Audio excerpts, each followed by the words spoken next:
There can be different reasons why water is irritating for your child's skin, especially if they're struggling with rashes. One primary reason, and I'll give you some backstory here, but there's a protein in the skin. It's called filaggrin, and that protein is critical for maintaining your child's skin barrier. Low levels of this protein are a key factor in the development of rashes like eczema because having low levels of filaggrin can contribute to skin barrier dysfunction or leaky skin. There's a gene that makes this protein, and mutations in that gene can cause low levels of filaggrin.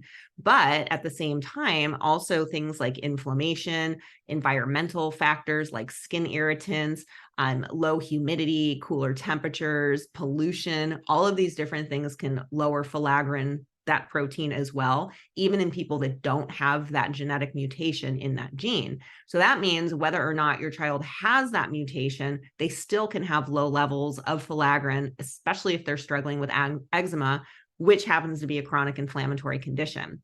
And so the ways that filaggrin can impair the skin barrier function is that it increases the pH of the skin. The skin is acidic and it gets more basic as the pH increases. So we don't want to have this if we want to have healthy skin. Low levels of filaggrin can increase itching. Low levels of that protein can also increase allergen exposure or penetration of allergens, because that can happen when the skin barrier is broken. And this is a mechanism for the development of both food and environmental allergies. Having low levels of filaggrin can also increase the levels of pathogenic bacteria on the skin, like Staph aureus, which is often a very unwelcome overgrown pathogen on the skin in people that do have eczema. And having low filaggrin also can impair your child's ability to stay hydrated and for the skin to make its own natural moisturizing factors.